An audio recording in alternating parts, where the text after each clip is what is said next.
सभी किसान भाइयों का स्वागत है एक और नई वीडियो में। तो किसान भाइयों, आज मैं आपको इस वीडियो में बताऊंगा कि टमाटर की खेती में यूरिया जो हमारी नाइट्रोजन 46% आती है, इसका प्रयोग क्यों नहीं करना चाहिए। क्या क्या इसके हानिकारक कारण होते हैं जो कि हमारी खेती के लिए बहुत ज़्यादा हानिकारक होता है, हमारी खेती के लिए बहुत ही ज़्यादा नुकसानदायक होता है और इन फ्यूचर हमारी खेती के लिए बहुत ही ज़्यादा हानिकारक यूरिया का यूज़ रहेगा। तो आपके लिए पूरी डिटेल में वीडियो आज मैं लेकर आया हूं। गर्मी में सबसे ज़्यादा इस बात का ध्यान रखना चाहिए किसान भाई, जो आपको मैं वीडियो में आज बात बताऊंगा, क्योंकि गर्मी में कभी भी हमें यूरिया का यूज़ तो बिल्कुल भी नहीं करना चाहिए। तो किसान भाई, जब भी आप टमाटर की खेती करते हो तो यूरिया खाद जब भी आप प्रयोग करते हो तो आपको पता है कि एकदम से पत्ते में हरियासी आ जाती है। जब यूरिया खाद का हम प्रयोग कर देते हैं, एकदम से हमारे पत्ते ग्रो होते हैं, लेकिन इसके जो हानिकारक तत्व है, जो हानिकारक इसके परिणाम देखने को मिलते हैं, वो ये होता है किसान भाइयों की जब भी हम यूरिया का प्रयोग करते हैं तो सबसे पहले क्या होता है कि यूरिया खाद मिट्टी में जो उपजाऊपन होता है, मिट्टी में जो हमारे प्रॉपर मात्रा में उपजाऊपन जो होता है, फर्टिलाइज़र जो हमारी मिट्टी में ऑटोमेटिक या गोबर खाद से पैदा होते हैं, जितने भी प्रकार का उपजाऊपन होता है वो ये यूरिया खाद से हमारा खराब हो जाता है। ठीक है, उपजाऊपन किसी भी प्रकार का नहीं रहता है, क्योंकि यूरिया खाद इतनी ज़्यादा हानिकारक है क्योंकि इसमें नाइट्रोजन 46% होती है, जो कि मिट्टी के उपजाऊपन को धीरे धीरे जीरो न्यूट्रल कर रही है। ठीक है, और इसके बाद बात करते हैं कि जब भी आप इसका प्रयोग करते हो यूरिया खाद का, अगर टमाटर आपके लगे हुए हैं तो अगर आप थोड़ा सा ज़्यादा यूज़ कर देते हैं तो क्या होता है, इसमें वजह से आपकी खेती में फूल गिरना स्टार्ट हो जाता है। फूल जो हमारी खेती में पड़ता है यूरिया खाद से गिरना स्टार्ट हो जाता है। एक तो मिट्टी में देख लो किसान भाई उपजाऊपन खत्म हो जाएगा, दूसरा के इसमें से फूल गिरना जो होता है वो स्टार्ट हो जाता है। फूल गिरना कोई आम बात नहीं है, क्योंकि अगर फूल गिरना स्टार्ट हो जाता है तो हमारा पौधा भी धीरे धीरे खराब होना स्टार्ट हो जाता है और हमारा पूरी खेती तबाह हो जाती है। और अगर बाई चांस आपने मान के चलिए एक प्रॉपर तरीके से बढ़िया तरीके से यूरिया खाद का प्रयोग किया हो और उसके पश्चात अगर पानी ना लगाया जाए, क्योंकि यूरिया खाद एक मॉइस्चर भी पानी की मात्रा को भी मानती है, क्योंकि ये तभी काम करती है जब मॉइस्चर होगा, पानी की मात्रा बढ़िया होगी। अदरवाइज ये आपके पौधों की जड़ों को भी सुखाना स्टार्ट कर देती है और पौधे इससे मुरझा जाते हैं। तो आपको इन सब बातों का विशेष ध्यान रखना है किसान भाइयों। और इसके बाद क्या होता है कि जो पानी की मात्रा होती है वो यूरिया खाद के लिए ज़्यादा चाहिए होती है, क्योंकि गर्मी में क्या होता है कि हमें कई बार पानी नहीं लगता है, सूखा लग जाता है, तो जिस कारण हमारी यूरिया खाद की वजह से फ्लावरिंग गिरनी स्टार्ट हो जाती है, पत्तियां सिकुड़ जाती है, जो तने होती हैं पंपले होती है वो नीचे की ओर मुड़ जाती है। ठीक है, फ्लावरिंग रुक जाएगी।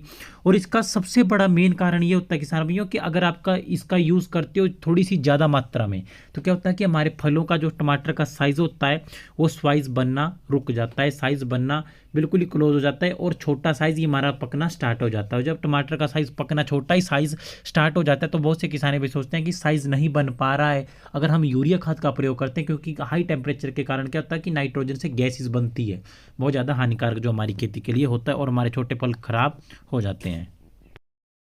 और सबसे बड़ा यही कारण है किसान भाइयों की यूरिया खाद से जब भी टमाटर का साइज बनता है, अगर वो टमाटर पकता है किसान भाइयों तो 2 या 3 दिन ही वो फल हमारा बढ़िया रहता है। गर्मी के टाइम में वो फल हमारा बहुत जल्दी खराब हो जाता है, क्योंकि यूरिया के कारण क्या होता है वो नाइट्रोजन की मात्रा पूरे पौधे में और हमारे फलों में ज़्यादा हो जाती है, जिस कारण हमारा फल जो होता है वो जल्दी खराब हो जाता है हाई टेम्परेचर में। आप एक चीज़ कंपेयर करके देखना, जिस खेत में अपने नाइट्रोजन हमारी ये 46% यूरिया का प्रयोग किया होगा और दूसरे खेत में जहाँ गोबर खाद हम नॉर्मल यूज़ करते हैं, वहाँ का टमाटर गर्मी में भी 10-15 दिन हमारा खराब नहीं होगा, चाहे हाई टेम्परेचर होगा। लेकिन जिस खेत में यूरिया का प्रयोग होगा वहाँ पे तीसरे चौथे दिन हमारे फल खराब होने लग जाते हैं। अगर ना तोड़े तो फल हमारे फटने स्टार्ट हो जाते हैं, क्योंकि मात्रा जो होती है वो नाइट्रोजन की ज़्यादा हो जाती है।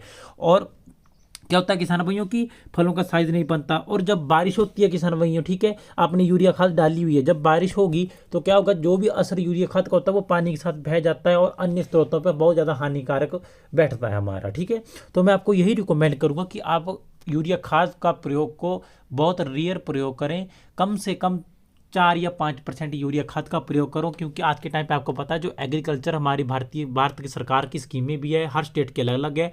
एग्रीकल्चर जो हमारा ब्लॉक भी होते हैं उनमें क्या हो रहा है कि आज के टाइम पे अब यूरिया खाद पे बैन लगाया जा रहा है और यूरिया खाद के उपयोग की मनाही दी जा रही है कि इसका यूज़ ना किया जाए, ज़्यादा से ज़्यादा जैविक खादों का प्रयोग किया जाए जो कि हम घर में बढ़िया तरीके से अपनाया जा सके। और मैं अपनी बात कहूँ, मैं कभी भी इन खादों का प्रयोग नहीं करता हूँ कि मेरी मिट्टी में उपजाऊपन स्थित है। अगर मैं यूरिया खाद और इस प्रकार की रासायनिक खादों का प्रयोग करने लग जाऊँ तो मेरी मिट्टी का भी उपजाऊपन जीरो हो जाएगा और मेरी मिट्टी भी जहर बन जाएगी। क्योंकि जो यूरिया खाद का यूज़ करता है, आपको पता है कि हर साल जो पैदावार है वो पैदावार में कमी आ रही है।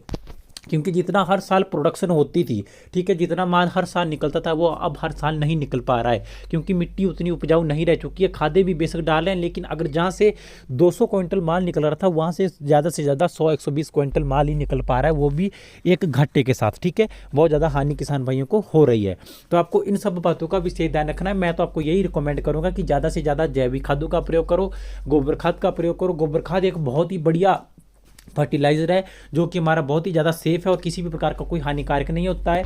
और इसी की वजह से क्या होता है, यूरिया से हमारा एक तो मिट्टी बिल्कुल जहर बन चुकी है और ज़्यादा से ज़्यादा इसमें क्या होता है, खरपतवार पैदा होता है यूरिया खाद के यूज़ से। क्योंकि बहुत सा खरपतवार ऐसा होता है जो चूस लेता है जो भी हम असर डालते हैं। ठीक है, और हमारा ज़्यादा से ज़्यादा आप गोबर खाद बनाओ। गोबर खाद से आप एक फर्टिलाइज़र भी, लिक्विड फर्टिलाइज़र भी तैयार कर सकते हैं। गोबर का आपको जैसे बताते हैं, आप दूध भी डाल सकते हो, दही डाल सकते हो, गुड़ डाल सकते हो, उनको मिक्स करके आप एक बर्तन में रखो, पानी गोबर डालो, उसको मिक्स करो, धूप में रखो 25-30 दिन, वो और बहुत बढ़िया फर्टिलाइजर बनेगा, उसको आप ड्रिंच कर सकते हो। ठीक है, तो इन सभी बातों का आपको विशेष ध्यान रखना है क्योंकि जो हमारा यूरिया, इससे हमारा जो मिट्टी का पीएच मान है वो बहुत ही ज़्यादा जीरो हो रहा है डे बाय डे। क्योंकि अगर पीएच मान अपसेट होगा तो हमारी मिट्टी बिल्कुल ही ख़राब हो जाती है और टमाटर की खेती हमारी स्टेबल नहीं हो पाती है।